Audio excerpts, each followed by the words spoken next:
sounds like Q-Tip used to be ripping on top of it. It's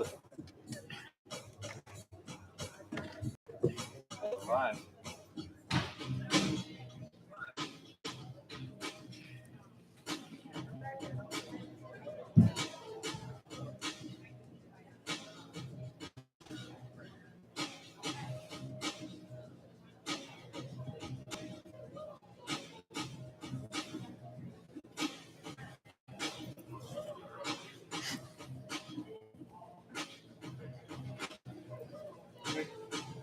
All right. Good afternoon, everyone. Good afternoon. We are here live in the digital playground at Ed Farm's Future of Learning Summit, where today's educators engage with tomorrow's tech. So welcome to the Boot on the Ground panel, where we're going to talk about cultivating change one leader at a time. This panel is about the boots on the ground, the people that you see right here, the doers, the people in the field every day making programs run here at Ed Farm. And they're moving the needle for our learners, our students, our educators, our families, everybody who is impacted by our programming. So our panelists are leaders who work behind the scenes. You know them, you love them. There are our Ed Farm team who work on the front lines to build, manage, and improve Ed Farm programs. So without further ado, you know them, you love them. I'm going to give them the opportunity to introduce themselves. So we're going to kick off with, me. I am KC Dada. I'm the operations lead with Ed Farm, but some of you may be running around supporting some of our out-of-school learning programming, from our code clubs to our ICANN camps. And now I get to support these wonderful people in the everyday work that they get to do. So, Burgess, tell us who you are and what do you do for Ed Farm? Hello, everyone. My name is Burgess Jeffries. I am a learning innovation specialist with Ed Farm. Awesome. Thank you, Burgess. Dr. Borders. I am Dr. Marcus Borders, and I'm a learning innovation specialist based out of Atlanta. Awesome. Thank you, Dr. Borders. I'm sharing a mic with the wonderful Miss Emma Rose. Hi, everyone. It's Emma Rose Currington. I am a Learning Innovations Manager, Student Fellow at Ed Farm here in Birmingham, Alabama. Awesome. And last but certainly not least, y'all saw her at the party. She brings the party. She is the party. Rashana Adams Smith. Tell us who you are. I hope that's a good thing. It is. It's a very good thing. My name is Rashana Adams Smith, and I am Learning Innovation Manager, boots on the ground here in Birmingham, Alabama. Awesome. Awesome. Well, thank you all. These faces should be very familiar to each and every one of you here at the Future of Learning Summit, because these are the folks that you get to work with on a day-to-day basis. So we're going to center our conversation on how's the sausage made, right? How do we actually do these great things, make these great impacts through the work of these folks? So I'm going to start out with Emma Rose and Rashana. Tell us a little bit of the essence of Fellows and Rashana Teacher Fellows. What is the mission and goal of those programs, and who are you serving through those programs? I can take that. So the mission of Ed Farm is to grow digitally fluent learners and cultivate change in communities. And at the Student Fellows level, we empower our students through tech. What that looks like is on a day-to-day basis, people like Burgess, myself, and other of our team members, we get to co-teach STEM and CS courses and meet with a group of students we call Student Fellows, and we give them digital skills so that they can change their communities for the better. Awesome. Awesome. Thank you for that, Emma Rose. And Rashana, tell us a little bit about Teacher Fellows. Yeah, so our mission is to develop dynamic educators to be digitally equipped and diversify their learning with innovative and creative experiences through design and innovative instruction, and just helping them build their confidence. You know, our theme right now is beyond confidence. And so I love having the opportunity to really partner with educators on their amazing ideas and being able to birth those with their learners and them becoming leaders of that learning as it's technology driven and integrated into the content that they teach, and just being able to see them and their learners grow.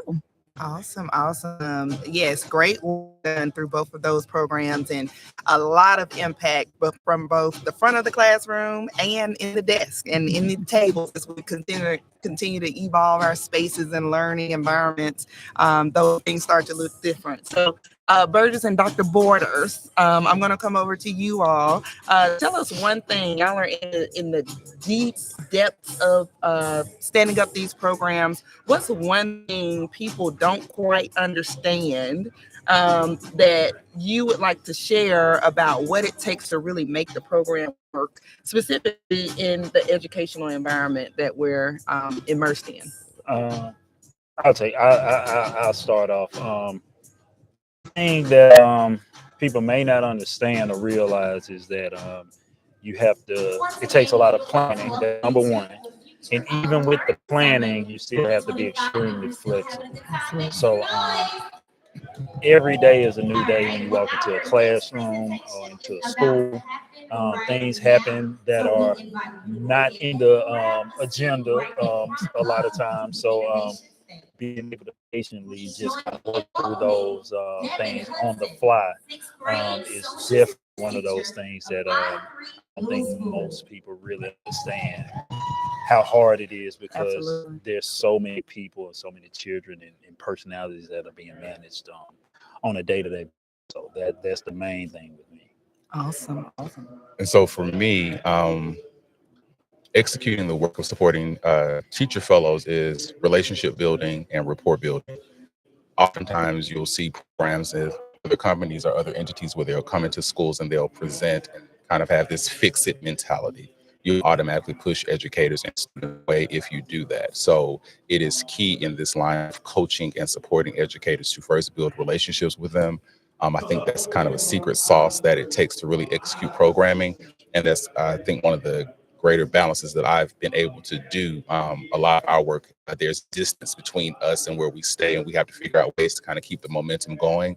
And I think oftentimes the success that we may find is just simply checking in on people, understanding that we all learn and digest and process content at different levels.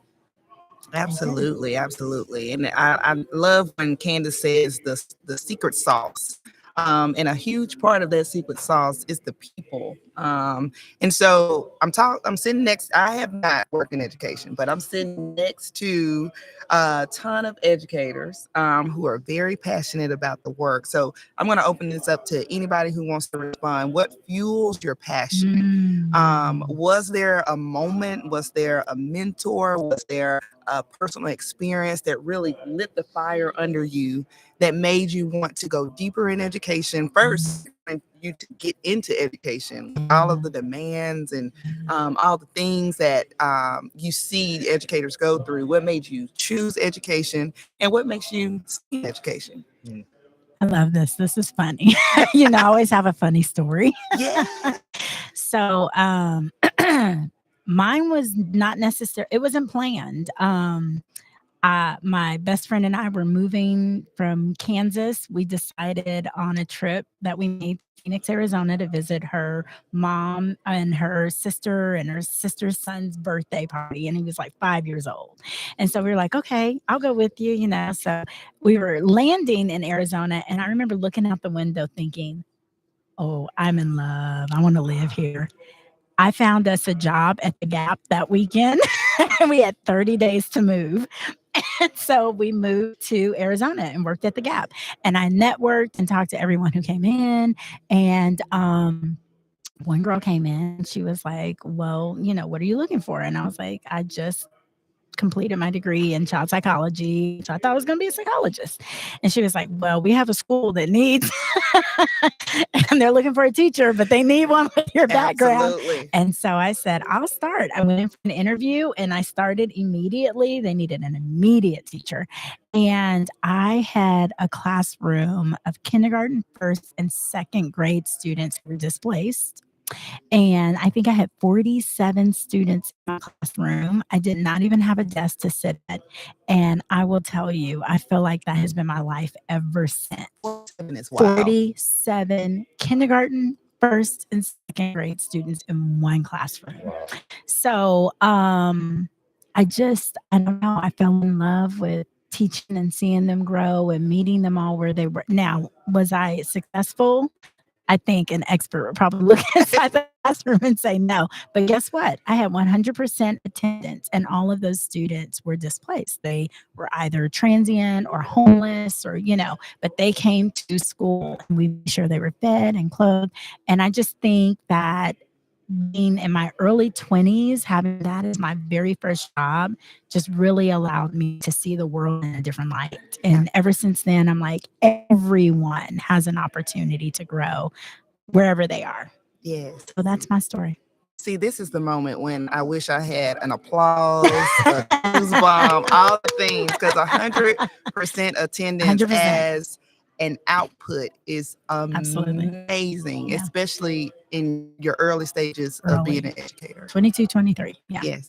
Anybody else? I can share mine. I've always enjoyed technology. I'm not fix it type. I'm not taking things apart. But when it came to the classroom, my mentor at the time, I think this was my third year teaching, she asked me if I knew about the Inspired Classroom. That's where you have your cooperative groups together. And at the time, you mainly had your desktops. And so you place a desktop computer in those groups and you could do different things. That was with my third graders. During that time, my students' parents were very, very, very involved. And so one of my students' father, her name was Gabrielle, and his name was Mr. Blanks. He took me to the side and said, "I want to make you one-to-one. Do you know what that is?" I said, "No." He said, "Ask not, want not." You have a community of parents who are very active in this classroom and have the means to support you. So ask for what you need. And later on that year, he essentially donated Google Nexus 7 tablets to all of my students to use for the year. And he said, only under the premise that you train the parents, because we know that you trained the students, because the reason he came to me is because he saw what I was doing with my kids. And so that fueled me to continue to go on and replicate that every year to be one-to-one. So that was kind of my start in 2012 with that. Alongside the other passions, my dad and my aunt, always considering their ages and the different people that we support as far as educators. My dad was 68, my aunt is 72. My aunt knows how to use social media and does it well, and I'll say appropriately. My dad barely knew how to text, and so I always walk into those environments understanding that the adults that I support learn different ways. So that's what keeps me going. That's fuel. Awesome. Thank you so much for that, Dr. Borders. Anybody else? All right, well, we'll move on. I want to give this disclaimer. We are in the digital playground, and so we got the tunes in the background. So hopefully our mics are not picking up too much for the audience out there on YouTube.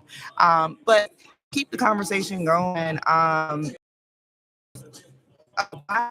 being on the front lines, that you get to see these folks that are walking around enjoying our summit. You get to go into their learning environment. You get to see them in the element. And I think that's a very special thing, that you all have a special perspective that you bring to the work that you all have. So I'm going to ask, we're going to get into story time. And of course, we've heard a lot of great stories on stages. So we want to hear from y'all's perspective. Share a moment where you just knew you were inspiring folks to be more confident. You were inspiring people to really embrace the charge of being an educator, and embracing the charge of growing these students and these learners. Tell me a moment, like give me a story. I think for me, it might have been a couple of years ago. We were in Georgia at what's the school named after the astronaut that Ronald E. McNair. McNair, yeah, I think we were there, and there was a summit going on there, and a teacher that I hadn't met in person approached me by name, like, hey, how you doing? You're like one of my favorite teachers. I'm like, Aw. oh man, thank you so much. And I was kind of weirded out, but I'm like, man, how do I know this person? Or how does this person know me? But kind of find out, she said she just kind of saw, she kind of kept up with my post that I did on Twitter at the time, and she really took to the augmented reality and those types of things and using that. So Beautiful. she started using that into what she was doing in her classroom. So I thought that was pretty cool, because for me it was just a little something I'm tinkering around with, just saying, oh, what if I tried this out? How would it look Mhm. like, or how could I use it? But someone actually taking it and running with it was kind of cool to see. Awesome. That is cool to see it in motion, in action. Anybody else got a story? So in the world of student fellows, we take on the classroom in a unique way. And from the very first year I was working in Montgomery at that time. There were some students I kept on connecting with, and they kept on coming to me and being like, Miss, I'm a shy person. I don't do this stuff. I don't know what I'm doing. Or I'm not sure I can do this. But as a fellow shy student myself, who would not talk to her teachers growing up, would not stand in front of the class, I knew that they could do whatever they put their mind to. And that's what I really love about technology, is that technology levels the playing field and opens up doors to let anyone share their talents, even if it's not in a traditional way, like a PowerPoint presentation, or maybe it's not them speaking in front of the whole class. There are other ways that they can show their learning and show it loud and show it proud through technology. And so that's been really, really fun. One student in particular, her name was Katie, and she was from Baldwin Middle School in Montgomery. And she went on to just work so hard my first semester as a student fellow specialist, and did some amazing work, and she ended up becoming confident enough with her work to actually present on stage and take on that extra step. And she was one of my shyest students, but she knew, she's like, I loved what I did and I do want to share it, so I'm going to take that extra step to build that confidence and let the world see what I'm building. Thank you for that. All right. So we're at this huge summit, right? And it's a lot of work that goes into it, very similar to your programs, right? Y'all get to our culminating experience, which is usually our celebrations of learning, student fellows, the cyber chase, which is super cool. I wish I could go to a cyber chase as a student. And then our teacher fellows, they know how to party, just how we were partying last night. Y'all always have a great ceremony, but it's a lot of work that is really held within those ceremonies. And so you get to relax, but there are some times where burnout happens, right? Something happens and sets you back a little bit. Tell me a little bit about how you overcome that. And we talked about passion, that may be your answer, but how do you push through and stay grounded in your purpose, to make sure that you're still giving the highest quality product, you're supporting your teachers and learners in the best way possible. How do you manage that? It's a lot. Like, I know it's a lot. I support y'all. Look, I'm here. I know we in the trenches together. So tell us a little bit about what it takes to bounce back. I don't know if I figured out the secret sauce. I know y'all laughing at me for a certain reason. It's hard for me to turn it off. So yes, do I experience burnout? Yes. A lot of people would probably be surprised by that. Emma Rose, it's always amazing to have your younger colleagues, like, in your corner, coach you. And we need to be coached as well. I need my cup filled. So I have certain teachers who, they check on me, and I have my coworkers, my teammates, like Emma Rose, who's like, you need to shut it down. You need time for yourself. So, just being really inspired by those around me and pulling from their strengths as well. But the way I stay in it is I go to the places that feed me the most, so I would say that one thing that I don't love about my job, and that's emails. But I think I've always been very open about that. But I love being in the classrooms. I love bouncing from school to school and, being able to work with all the students. I love that all of our work is connected. We get to work with one another's educators and students. And then, when we come to culminations like here, it's like everyone knows one another and we feel like family. So it's amazing to see the students in the spaces, to see, obviously our team connecting with all of our educators and leaders, but then also seeing those parents come through here that are supporting some of their students who are boots on the ground as well. So it's just a beautiful experience just to be ingrained in the work that we do and being able to share that and highlight that with one another. So it's an amazing experience here at Ed Farm. Awesome. I think a lot of educators would agree with you on the emails. Not their favorite part of the job. But thank you for sharing that, Shauna. Yeah. Anybody else? Yeah, I can go. I'm really big on keeping the sentiments of keeping the main thing the main thing. A lot of entities and situations can kind of cloud the work that we do, and it does cloud the work that we do. I experienced burnout as an educator. I experienced burnout as a coach. But coaching and education, I realized I may not innately feel that the response that I get from those that I support or those that are around me are a reflection that tells me that this comes easy for me. And so I kind of rest on the fact that I am in my purpose, and I know that I'm going to have some connection to education forever, because this comes natural for me, this comes easy for me, and that's what kind of keeps my fuel or my candle lit in times when I'm ready to shut it all down. Also, to Rashana's point, is knowing when and how to say no, and not wavering from that no, period, without any Complete sentence. is a complete sentence without explanation, and you have to be okay with that. And so that's we're gonna. This is chaotic work. I'm not even gonna lie. It is chaotic work between the emails, communication, formulating, the mantra of kind of building the flying the plane, building the plane as we're flying it. So it takes a lot to kind of stay afloat, but it just takes, you have to have what you rest on. That's what works for me. But we make it look good. Oh yeah. I'm sure everybody out there who wants to work for Ed Farm, who wants to be in Ed Farm programming, they don't see what you guys described, and that is part of the magic of Ed Farm. We keep it in close, we support one another, and we make it happen at the end of the day. Even this panel, so this panel was supposed to be at a different venue. We wanted to free up time for folks to get lunch and not have to deal with having to try to get to certain sessions in between time. And so even real time, we're making strides to make improvements, evolve, and just make decisions on the spot. So kudos to y'all. I always make it look good in our traffic cone polos. So in the vein of innovation, and again, the theme of this year's summit is Beyond Confidence, and we are at 5 years in doing this. I have not been with Ed Farm that long, but even in the short time that I have been with Ed Farm, I just see the impact.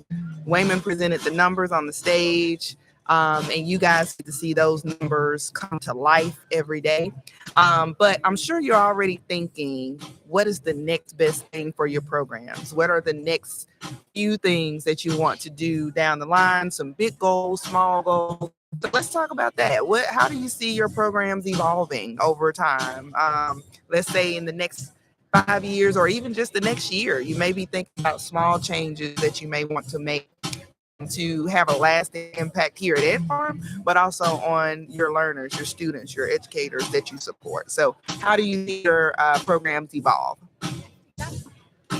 So for the Student Flows program, I've been really inspired by the Hyundai unit that we have. If you don't know, one of our units, our students get to partner with Hyundai and their manufacturing facilities that they have in Montgomery. And so something that I'm trying to do this summer is making sure that our other units have external partners who can connect with us on our units, so that our students see the work they're doing, how it reflects to real world work as well, and then be able to showcase what they're building to real industry partners. Right now I'm in talks with some other businesses and companies that have to do with media and podcasting, as well as coding, and I'm hoping to bring speakers in so that they can team up with our amazing student fellows, help them on projects that they're working on, and then get their products out into the world. Minister? So for me, I've become very invested in our pre-service teachers who are still in undergrad or college. Though my experience was some years ago, being around 2008, 2009, that using an overhead projector was a form of technology in the classroom. True, should not have still been Right. being the means of Yeah. technology integration that I was being told at a collegiate level. But what I've still learned, and even in my own educational experiences, is that a lot of our universities and colleges are still not equipping pre-service teachers to be prepared to use technology effectively in the classroom. I even heard yesterday administrators are sometimes heavy-handed in shutting down technology in schools because it's being used as a babysitting tool, or just test administration without the pedagogy behind it. So I see the teacher fellowship program evolving into a way that we're in these universities or other institutions, fueling our undergrad students with some ways of knowing how to effectively, integrate Apple products into their learning environments. That's amazing. I had actually had a conversation yesterday with someone who brought that up. They were like, we need to be on these college campuses. We need to be immersing technology early so that we're not fixing issues once they get the job, right? And then I love the alignment with manufacturing industry. We heard that from both the Harris panel yesterday as well as our superintendents. Bert, you had something to say? Yeah. So I was just thinking, as far as like the direction that we're moving in, even though that we focus on tech and things like that, I still see that there's a piece where we try to be as analog as possible. Marcus said it earlier, with relationship building. Sometimes the best way to do that is to literally face to face. Absolutely. We all know that the saying is 90% of all communication is nonverbal. So if you're not even face to face and you're not kind of reading those signals, body language, things like that, like how can we effectively build those types of relationships? So being able to show up in person, shake hands, look people in the eyes, that type of thing. Believe it or not, it goes a long way. And then when we get back into like the tech things and stuff like that, it all can kind of progress forward from there. Yeah, love that. Awesome. Well, that's all, folks. And coming to the end of our panel, I just want to thank you all on behalf of all the students, all of the leaders, all the folks that benefit from the deep work, dedicated work, tireless work that you all do. On behalf of them, thank you. And on behalf of Ed Farm, we love having you on the team. And in the vein of boots on the ground, where them fans that I'm a fan. And I'm sure you got other fans out here that'll tap you on the shoulder. Hopefully they're listening in. They may have questions. So as we close out, thank you all so much for listening today. We hope that you got a lens into what makes all of these programs and initiatives work here at Ed Farm. And so if you have questions, these folks with the traffic cone polos on will be walking around today. So feel free to pull them to the side and ask them a few questions about what it really takes to make the deep impact that we make collectively here at Ed Farm. So thank y'all so much. And that's a wrap. Thank you, Casey. Thank you, Casey. Bye. Thank you. Great moderation. Great. Go